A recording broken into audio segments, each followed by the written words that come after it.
Come in. Hi Alice, how are you today? I am fine. How are you? I'm doing really well, thanks. My name is Amanda.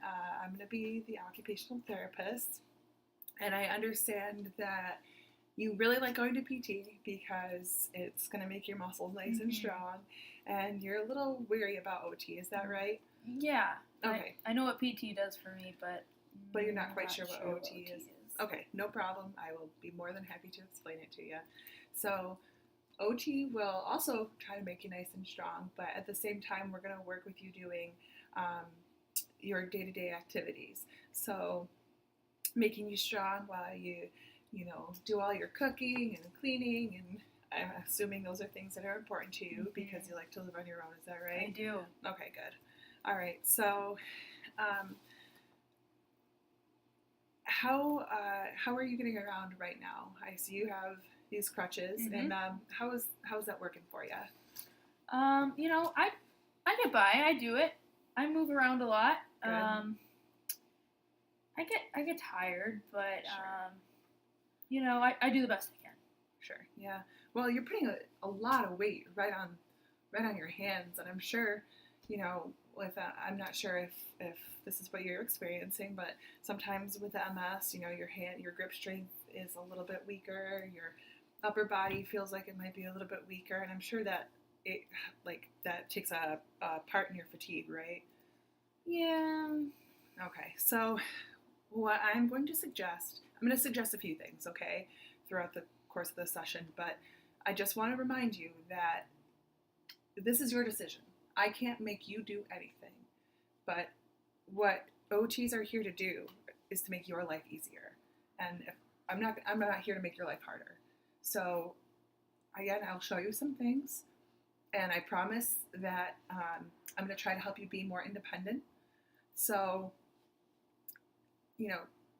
listen to what I say. I'm going to let you think about it and let you take your time because you're a woman who can make your own decisions. Okay. And I get that from you.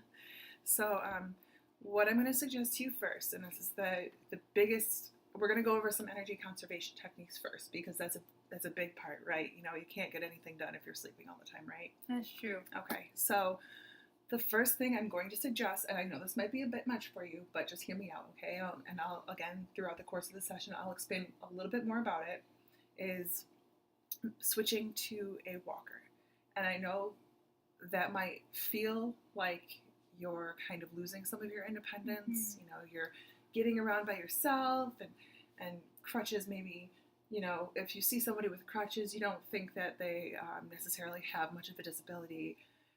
However, what I really want you to think about is, when you're going to the bathroom, do your crutches kind of interfere with your getting up and sitting back down? Yeah, I do find that the crutches kind of get in the way. Right. And so that's all I'm trying to eliminate. What I'm trying to get rid of is that getting in the way part. So we'll test it out. Again, it's up to you. I can only recommend it. And I will try to push you towards it, but I'm not going to try to push you too much, okay? And I'm going to make the best case I can for myself and try to get you to be as independent as you can. And also be as safe as you can. Because we don't want you to fall. We don't want you to really get hurt, because then you'll really be frustrated, right? Okay.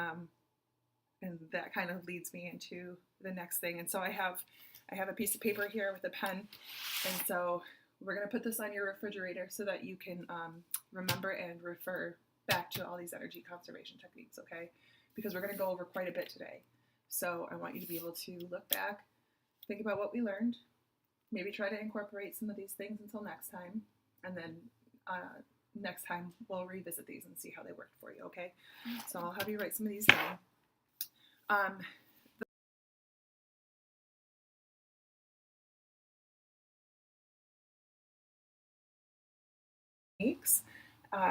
Just with little things, and it doesn't matter, like I said, you're not in a rush to go anywhere, right? We've got all the time in the world we need right now.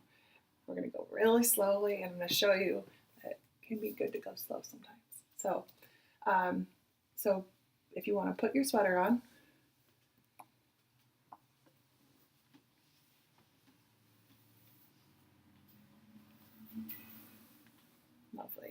And how does that feel? Are you a little winded? Yeah, I'm a little tired. Yeah. Okay, so perfect. It doesn't matter if it's 10, 20, 30 seconds. Seconds, not minutes. Just take a deep breath, lean forward,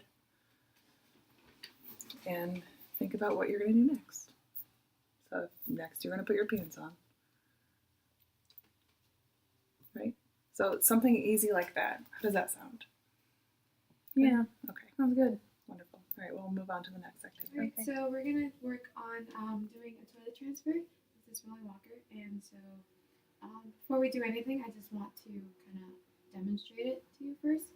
So since we're gonna do from standing to sitting, so we're gonna slowly back into the toilet or back, and then when you feel the toilet against your leg, I want you to let go of your walker and look behind you, and then place your hands where you're gonna use as support, and then slowly lower yourself onto the toilet. Okay. And there's no need to rush. The importance is, Well, I can kind of do it okay Right. now. So. but it's important to be safe, and so doing it at a slow pace is okay. And then to get up, we're gonna do exactly the same thing that we just did, but in reverse. So look back, and I want you to use this to push yourself off. I don't want you to hold onto the walker, because if you pull it down, it could kind of slip because there's wheels. So I want you to look back, use this as a support, and slowly push yourself up, and then hold on to the walker. Okay. How's it? You want to try it? I guess. You're gonna make me do it anyway, aren't you? I really think that it would be safer and easier to do. Okay. So I can just go down. Back up until you feel the toilet against your leg, and then use as support, and then slowly bring yourself down. And then to get up, you do the same exact thing. Just look back, use the push off, and then just slowly bring yourself up. And hold on to the walker. How was that? I hate that it was easier than the crutches. That's good. You guys might be right. I don't know. I noticed that when you use the crutches, you're going to use a lot of pressure on your arms, and that you don't have any grab bars. I think to make your transfers even easier, we just have grab bars so that you can use it as a support, or maybe even like an elevated toilet seat with arms. So instead of reaching all the way back to over there, you could just use like the arms and move yourself. Okay. So, I mean, I wouldn't even know where to put the grab bars. Where would I put them? Like right Or next. could you help me put them in if I needed them? Or Yeah, we could discuss about like adaptive equipment that you can incorporate into your house that would allow you to be independent without compromising your safety. My role here is to help you be as independent as you can be, but also be safe as well. So, I usually, I just put my crutches right there before I go Right. into the shower, and I just get in and I hold on to the faucet here. So, how would I put the grab bars in that, and how would I use the walker? Well, we can have someone. I could like give you resources, and we can just have someone install one right here, so that instead of reaching for a faucet that could, break, or anything, we could just have the grab bar. Are they expensive? No, they have they have a lot of different kinds of grab bars that there's like we have a lot of different types of grab bars, and that range from all different kinds of prices. So we can find one that best suits you. Maybe something not so permanent if I decide I don't need it. Yeah. Okay. Still skeptical of this whole OT thing.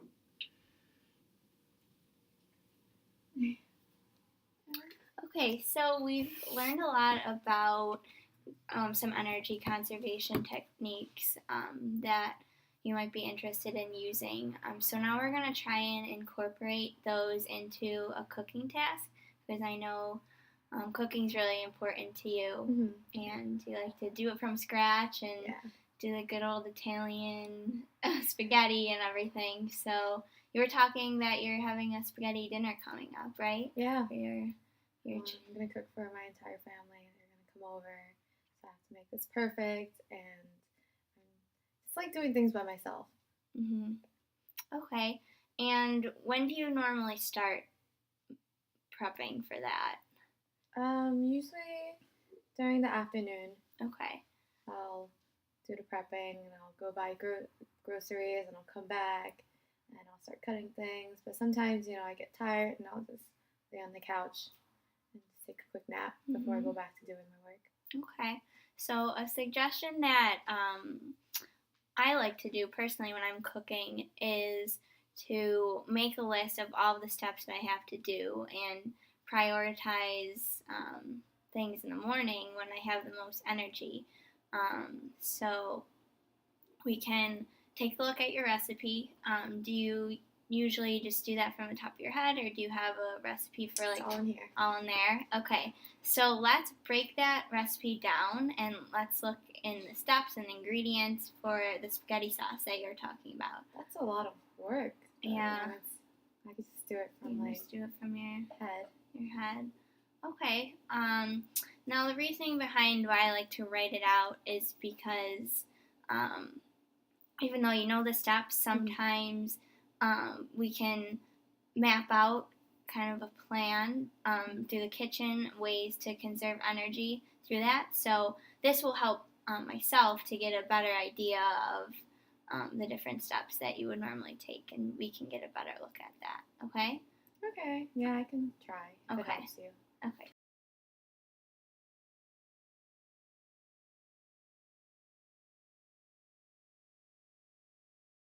And one of the things I want to focus on in this activity is safety in the kitchen. So timing that would be something we can look into, making sure that the sauce isn't on for too long, and using some different aids like a timer, and using that to let you know that the sauce is all done. Okay, yeah, we can try it. I don't know if it'll be helpful, but we can try. Okay. All right. So let's get cooking. Alright. Okay, so we have this walker here. You've been using it throughout the session. Yeah. This is really great because we can gather all the stuff we need on this. So this will really help to conserve some energy and not be walking all around. You can put all the things you need right here, and it can be a shelf to help you have some more counter space as well. Okay. Okay? Alright.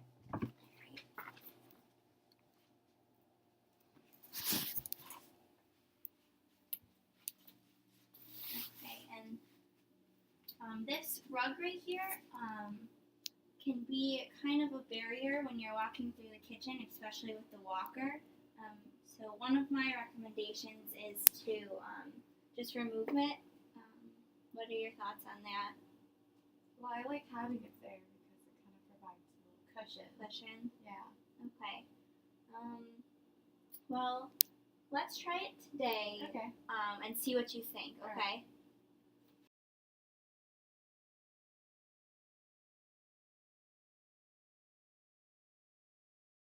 Okay, once I have everything You like within that? my reach, I don't have to move around so much and get everything. Good. Yeah. Okay, Alice, now we are going to discuss your household chores. I know this can be very tiring for you, and this is typical for people with a diagnosis of MS. And as your MS progresses, you may experience more fatigue as a result. Today, I'm going to help you schedule your household chores and activities to be able to complete them at a steady pace and still feel awake throughout your day. I want you to be able to be active and take part in your household chores, but in a way that is manageable. How does that sound? That sounds alright. It would be nice not to be as tired all the time. All right, Alice, can you tell me what chores you do around your house?